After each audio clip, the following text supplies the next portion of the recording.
آپ صلی اللہ علیہ وسلم عام الفیل میں پیدا ہوئے، یعنی ہاتھیوں والے سال میں۔ اس سال کو ہاتھیوں والا سال اس لیے کہا جاتا ہے کہ ابرہہ نے ہاتھیوں کے ساتھ مکہ مکرمہ پر چڑھائی کی تھی۔ آپ کی پیدائش اس واقعے کے کچھ ہی دن بعد ہوئی تھی۔ واقعہ کچھ اس طرح ہے کہ ابرہہ یمن کا عیسائی حاکم تھا۔ حج کے دنوں میں اس نے دیکھا کہ لوگ بیت اللہ کا حج کرنے جاتے ہیں۔ اس نے پوچھا، یہ لوگ کہاں جاتے ہیں؟ اسے جواب ملا، بیت اللہ کا حج کرنے کے لیے مکہ جاتے ہیں۔ اس نے پوچھا، بیت اللہ کس چیز کا بنا ہوا ہے؟ اسے بتایا گیا پتھروں کا ہے۔ اس نے پوچھا، اس کا لباس کیا ہے؟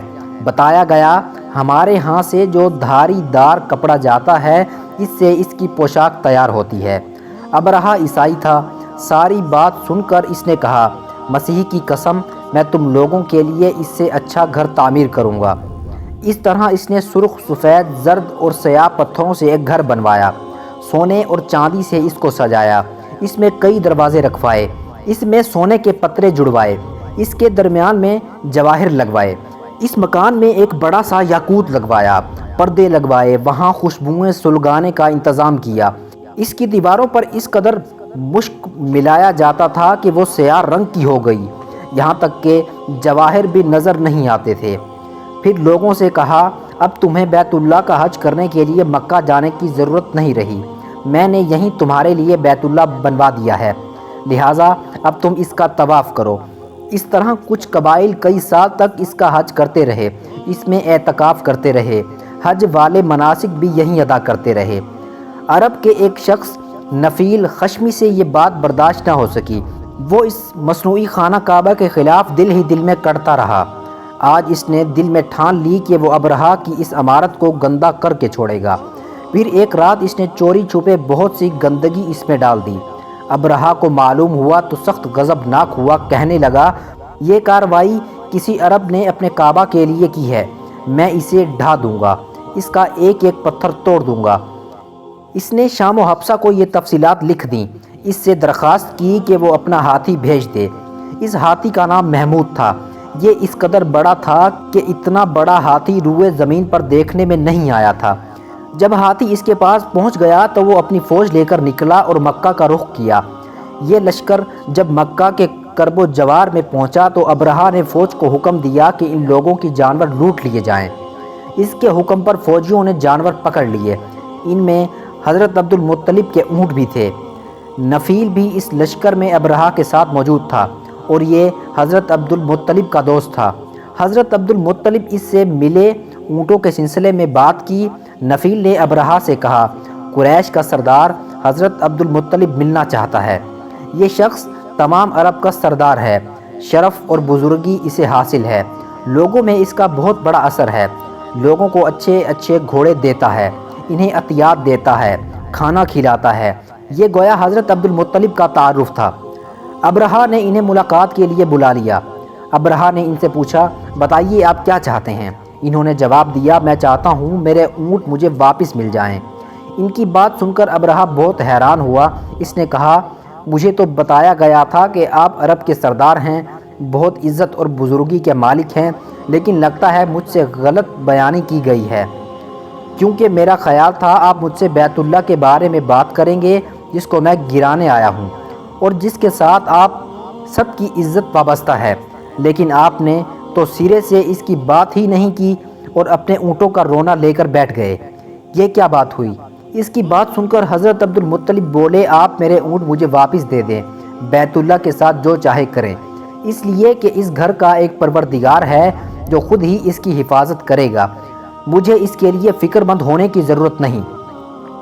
ان کی بات سن کر ابرہہ نے حکم دیا، ان کے اونٹ واپس دے دیے جائیں۔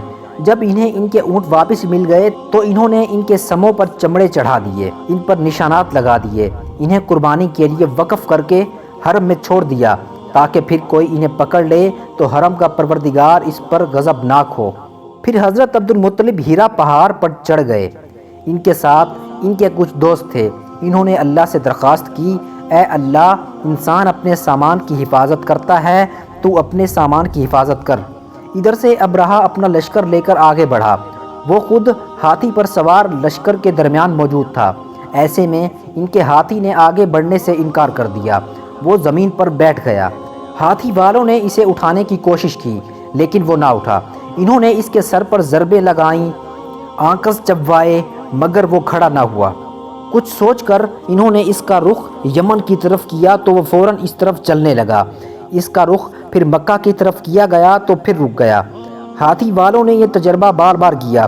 آخر ابرہا نے حکم دیا ہاتھی کو شراب پلائی جائے تاکہ نشے میں اسے کچھ ہوش نہ رہ جائے اور ہم اسے مکہ کی طرف آگے بڑھا سکیں۔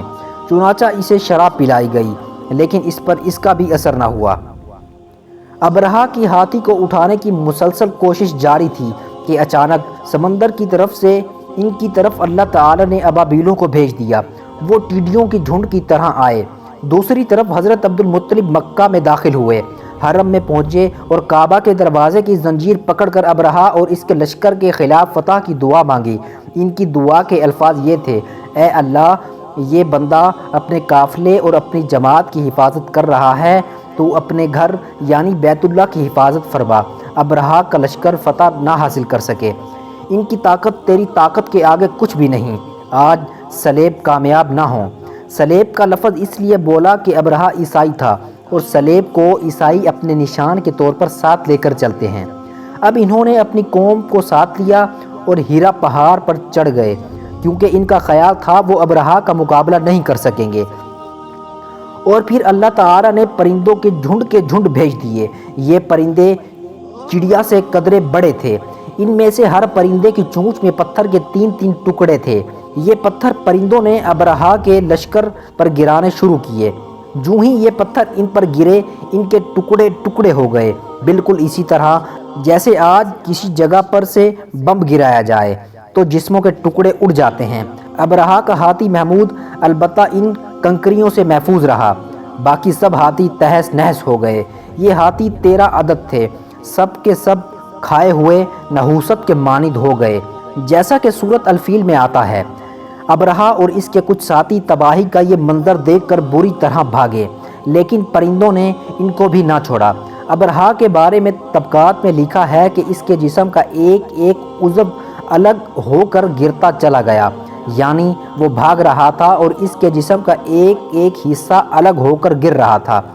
دوسری طرف حضرت عبد المطلب اس انتظار میں تھے کہ کب حملہ ہوتا ہے، لیکن حملہ آور جب مکہ میں داخل ہوئے تو وہ حالات معلوم کرنے کے لیے نیچے اترے۔ مکہ سے باہر نکلے تب انہوں نے دیکھا سارا لشکر تباہ ہو چکا ہے۔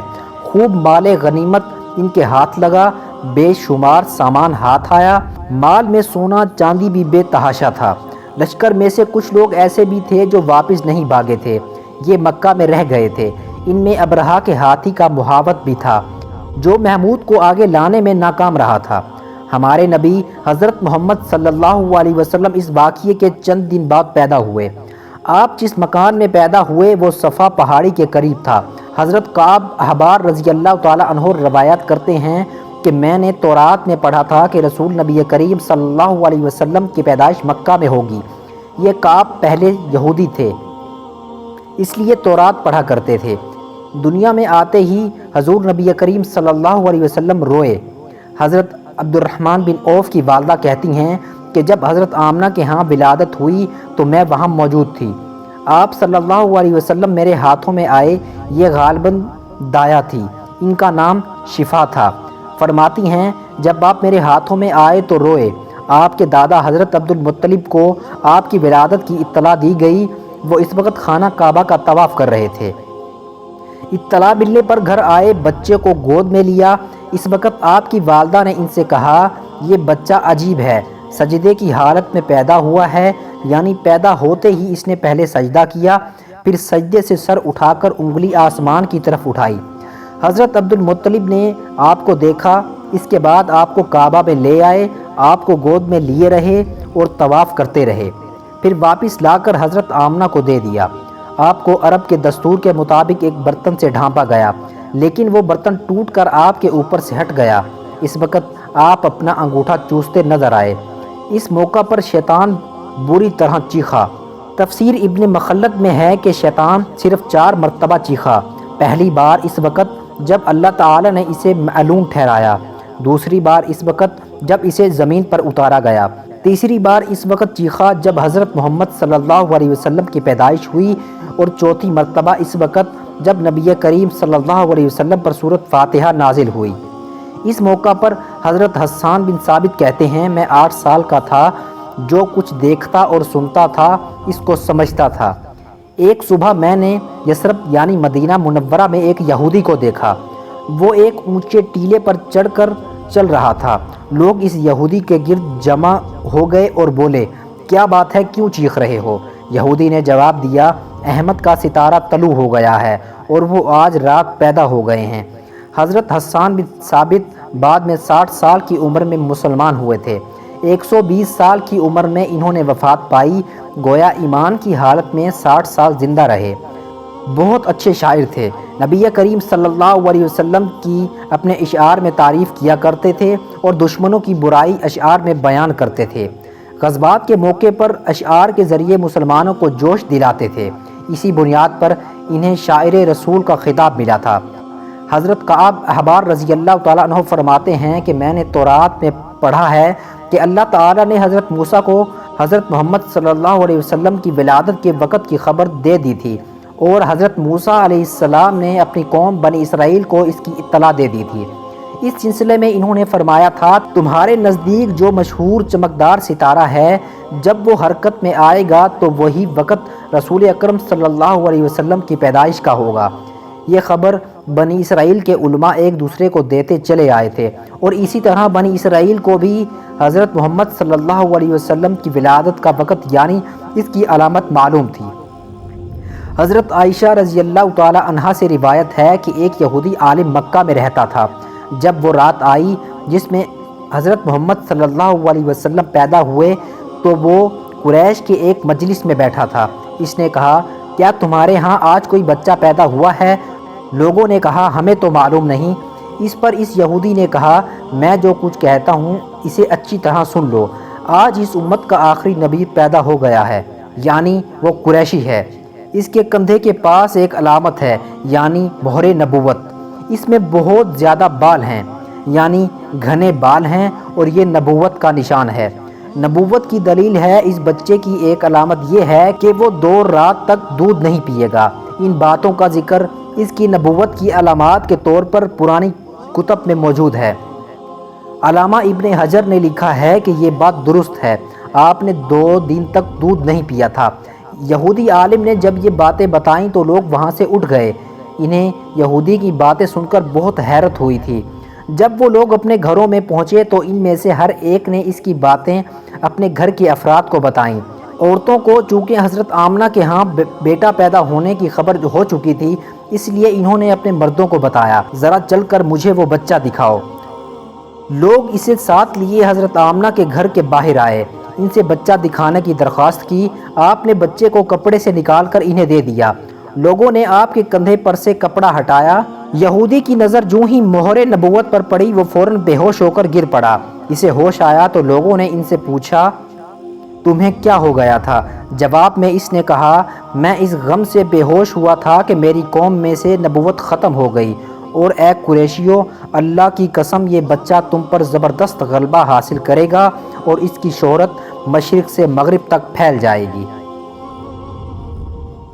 مزید اس طرح کے اسلامک واقعات دیکھنے کے لیے ہمارے چینل کو سبسکرائب کریں اور بیل آئیکن کے بٹن پر کلک کریں۔ شکریہ۔